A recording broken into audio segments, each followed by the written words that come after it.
सुल्तानगंज से अगवानी के बीच बन रहा पुल एक बार फिर ढह गया। जी हां, पिछले साल भी ढहा था, इस साल भी ढहा है। 8 बार नई डेडलाइन तय हो चुकी है, अब तक पुल तैयार नहीं हुआ और लोगों की गाढ़ी कमाई, करोड़ों की कमाई बह गई। अगवानी का जो क्षेत्र है ये दरअसल परबत्ता विधानसभा क्षेत्र में आता है और परबत्ता विधानसभा क्षेत्र से जदयू से विधायक हैं डॉक्टर संजीव, जो हमारे साथ मौजूद हैं। डॉक्टर साहब, ये क्या हो रहा है? एक ही पुल जो बन रहा है वो बार बार बह जा रहा है। देखिए, बहुत ही दुर्भाग्यपूर्ण घटना है। ये जो पुल था, ये भारत में इकलौता पुल है जहां बन रहा था जिसमें डॉल्फिन ऑब्जर्वेटरी था। माननीय मुख्यमंत्री का ड्रीम प्रोजेक्ट है ये, और 2015 में इसका शिलान्यास किया गया था और इनफैक्ट 2014 में ही शिलान्यास हुआ था। और ये 9 साल हो गया, 5 साल इसका टाइम था, उसमें भी कंप्लीट नहीं हुआ और हर साल डेट पे डेट लिया जा रहा था। लास्ट टाइम जब ये पुल धंसा था और ध्वस्त हुआ था तो मैं विधानसभा में 1 साल बाद क्वेश्चन किया कि 1 साल हो गया, इसका रिपोर्ट क्यों नहीं आया अभी तक।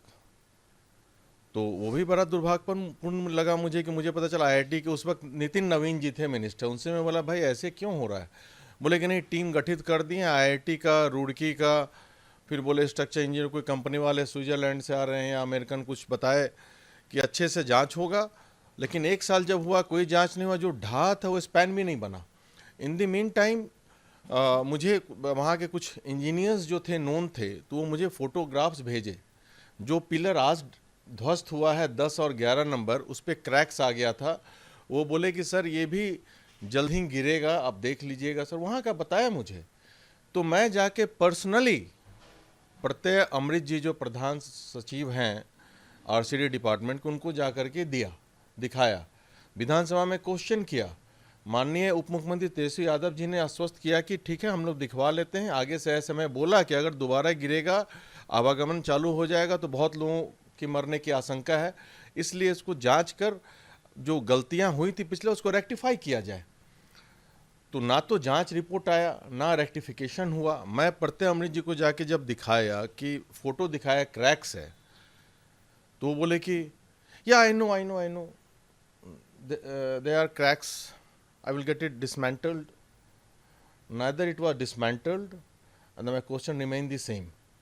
कुछ नहीं हुआ। ये जो क्रैक की जानकारी कब दी आपने, कब की बात है ये लगभग मैं फर्स्ट वीक ऑफ मार्च में जाके दिया मैं। अच्छा, ये जो मानसून, ये जो बजट सत्र था, इसमें आपने जानकारी दी क्रैक के, इसके बावजूद भी कोई कार्रवाई नहीं हुई और वो ढह गया। तो अब तो मुझे ये लगता है कि उच्च स्तरीय अधिकारी का भी इसमें संलिप्तता है। ये सिर्फ कंस्ट्रक्शन कंपनी वाले का तो गलती है ही, उस पर तो कार्रवाई हो ही, और उन अधिकारियों को भी कार्रवाई हो जिनको जानकारी थी, जिसको मैं दिया ये सब डिटेल्स की गड़बड़ियां हैं इसमें, जांच की जाए, उन पे भी कार्रवाई हो। और मेरे हिसाब से दिक्कत क्या है कि यहाँ पे 1-2 ही लोग ऐसे हैं जो, इतना मुझे लगता है कि प्रत्यय अमृत जी को 4-5 डिपार्टमेंट हेड कर रहे हैं, इनको समय नहीं मिल पा रहा है ढंग से काम करने का। तो इस कारण से भी लगता है कि ये इनकी लैक ऑफ सीरियसनेस के कारण ये घटना घटा है। तो पूरी तरह से आप मानते हैं कि प्रशासनिक चूक है, जो पूरी व्यवस्था है वहाँ पर एडमिनिस्ट्रेटिव फेलियर है? देखिए, माननीय मुख्यमंत्री जब इतना इस पे संज्ञान लिए हुए हैं कि अच्छे से बने, और वो तो काम तो अल्टीमेटली अधिकारी ही करते हैं, आईएएस हो चाहे इंजीनियर्स हो, काम तो उनको करना है। अगर वो ढंग से नहीं काम करेंगे तो माननीय मुख्यमंत्री तो जांच का आदेश दे ही दिए हैं कि भाई कार्रवाई होनी चाहिए। लेकिन जांच का, में और भी आईएएस अधिकारी हैं, सीनियर आईएएस अधिकारी हैं, जजेस हैं, उनसे जांच करवाना चाहिए। इस डिपार्टमेंट के अधिकारियों को छोड़ करके, शीर्ष अधिकारियों को छोड़ के दूसरे डिपार्टमेंट के जो भी और आईएएस हैं और जो सीनियर आईएएस हैं, चाहे जजेस हो हाईकोर्ट, उसमें जांच करने के बहुत बड़ा दुर्घटना है। इसमें न्यायिक जांच की जरूरत है पूरे मामले की।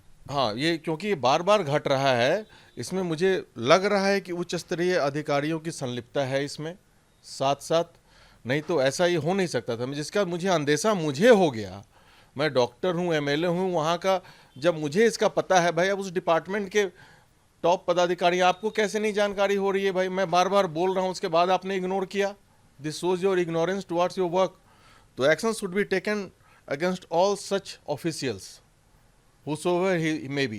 तो मेरा ये रिक्वेस्ट है। तो सरकार में हैं, सत्तारूढ़ दल से आते हैं, जेडीयू से आते हैं, क्या आप इन बातों को मुख्यमंत्री के सामने भी रखेंगे, अपनी बातों को, जो ये घटना घटी इसके बारे में उनको भी जानकारी देंगे एकदम कि मैंने बताया था, उसके बावजूद किसी ने ध्यान नहीं दिया, अगर पुल बन गया होता तो क्या होता? एकदम मैं दूंगा, मेरा फर्ज है देना।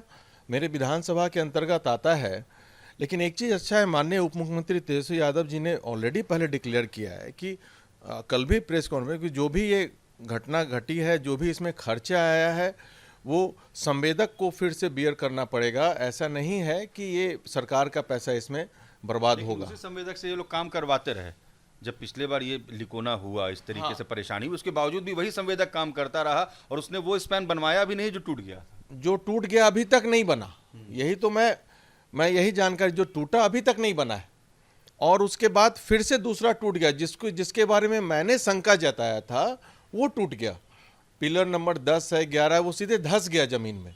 मैं उस वक्त भी बोला था there must be some structural defect in this, चाहे डिज़ाइन में डिफेक्ट हो, दिस शुड बी चेक्ड, लेकिन उन्होंने ऐसा कुछ किया नहीं। तो इसलिए मैं चाहता हूं कि ये इसकी जांच, जुडिशियल जांच हो, प्लस और IAS अधिकारियों को, सीनियर को इसमें इन्वॉल्व करना चाहिए, apart from the IAS officers of this RCD department, इसको छोड़ करके, ताकि जो सच्चाई है वो सामने आए। और हम जानते हैं कि हमारे माननीय मुख्यमंत्री नीतीश कुमार जैसा ईमानदार CM पूरे भारत में कोई नहीं, मैं पहले भी बोलता हूँ, हर समय बोलता आया हूँ, तो इस बात को सीरियसली लेंगे और ऐसा करेंगे। देखिए, कहीं तो कुछ करप्शन है ही, बिना करप्शन के तो ये होगा नहीं। अधिकारियों की संवेदक से मिली भगत होगी तभी ये घटना घटा है, नहीं तो ऐसा घटना घट नहीं सकता है। बार बार घटना it shows the failure of department. तो इसमें तो मैं पहले भी बोला हूं, आज भी बोल रहा हूं, विधानसभा में भी बोला था मैं। तो डॉक्टर संजीव बड़े खुले तौर पर कह रहे हैं कि जो घटना घटी वो शर्मनाक है, इसमें भ्रष्टाचार है, अधिकारियों की संलिप्तता है, कार्रवाई होनी चाहिए, न्यायिक जांच की जरूरत है। मुख्यमंत्री के सामने अपनी बातों को रखेंगे। विधानसभा में जिन बातों की आशंका इन्होंने जाहिर की थी अभी से 3 महीने पहले, आखिर उस पर ध्यान क्यों नहीं दिया गया? तभी पिलर में क्रैक्स आए थे, उसके बावजूद पिलर्स को डिसमेंटल क्यों नहीं किया गया? क्या करोड़ों रुपये बहने का इंतजार किया जा रहा था? किसकी संलिप्तता है, किसकी जवाबदेही तय हो, अब ये मुख्यमंत्री नीतीश कुमार को देखना है। मगर फिलहाल जदयू के विधायक डॉक्टर संजीव ने खुले तौर पर अपनी आशंका जाहिर की थी और वही हुआ जो उन्होंने कहा था। वीडियो जर्नलिस्ट राकेश के साथ रजनीश सिन्हा, न्यूज नेशन, पटना।